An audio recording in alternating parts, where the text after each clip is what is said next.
સતયુગમાં ગુસ્સે થતા ને તો શ્રાપ આપી દેતા, અને અત્યારે કળિયુગમાં ગુસ્સે થાય ને તો બ્લોક કરી નાખે. ડિજિટલ જમાનો આવી ગયો. મમ્મી, મારે જમીન અને મિલકત માંથી અડધો ભાગ જોઈએ છે. તને નહીં મળે, તારા ભાઈ ને બધું મળશે, કારણ કે તું તો લગ્ન કરીને પારકા ઘરે જવાની છે.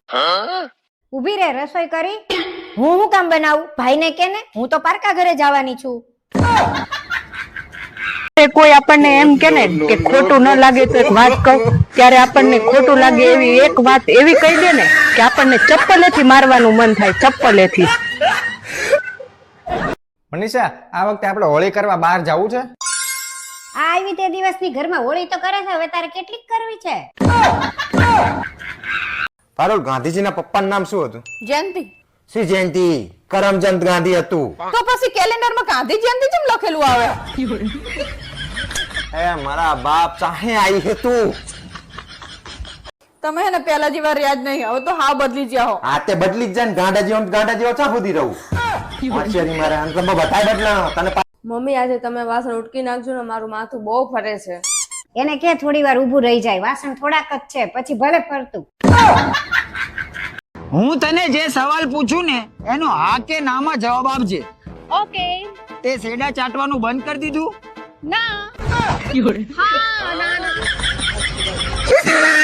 તમે તો હે ને મારું કોઈ દિવસ ધ્યાન જ રાખતા નહીં. હવે જાણે તને બનાવવા વાળા તારા ઉપર ધ્યાન નહીં હેલું, તો હવે હું ધ્યાન રાખીને શું કરું? મેં ધ્યાન રાખતે નહીં. માસી જમાઈ છે? હે, જમાઈ છે એમ પૂછે છે? હા છે ને, 3 જમાઈ છે, પણ એકેય કામના નથી. અરે એમ નહીં, એમ કો જમાઈ છે, જમાઈ. હા, થોડું થોડું 5 વાર. મમ્મી, હું બહાર જાઉં છું, કઈ લાવું છે? એક કોલગેટ લાવવાની છે, ઓલી સેન્સોડાઇન આવે ને ઈ. અરે મમ્મી, એને સેન્સોડાઇન કોલગેટ નહીં, એને ટૂથપેસ્ટ કહેવાય. ઈ જે હોય ઈ, જા સેન્સોડાઇન કોલગેટ જ લાવવાની છે. આ મમ્મી, જમવામાં શું છે? તારું ગમતું માખણ. મને ભીખા કાકા સિવાય કોઈનું માખણ ભાવતું નથી. ઈ હોય ને તો જ હું ખાય. હું તો અમૂલ ડેરી ગઈ. મારે નથી ખાવું. પૈસા દે, હું લઈ આવું ભીખા કાકા ત્યાંથી. હું તો અમૂલ ડેરી ગઈ, મારું પાકીટ ભૂલી ગઈ. નથી ખાવું મારે આજે કાંઈ. આઈ એમ વેરી વેરી સોરી કાના. તારું ગમતું માખણ લેવા હું તો અમૂલ ડેરી ગઈ.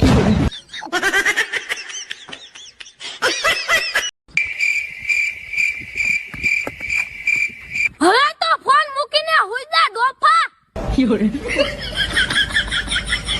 હેલા સાંભળો, બોલ ને. તમે મને હોનાનો હાર લેવડાવો ને તો હું 7 જન્મ સુધી તમે કોઈ એમ કરીશ.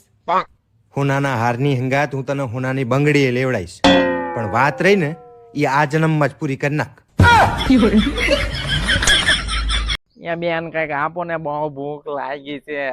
મમ્મી, આપણે આપીએ તો ખરી, પણ આપણો શું ફાયદો? હું ભગવાનને પ્રાર્થના કરીશ કે તમને વધારે પૈસા વાળા બનાવે. તો તું તારા માટે જ પ્રાર્થના કરી લે ને કે તને પૈસા વાળો બનાવી નાખે. હેલા, તમને ખબર હે, લગ્ન પહેલા છોકરીઓને કોઈ જાતની બીમારી હોતી નહીં, અને લગ્ન પછી આ બીમારી તે બીમારી, ગોળી ઉપર ગોળી, ગોળી ઉપર ગોળી, આ જ કરવાનું. તો શું? તો શું એનો મતલબ સમજાય તમને? શું મતલબ થાય એનો? આ સાસરું રહ્યો ને ઈ જ બીમારીનું ઘર હે.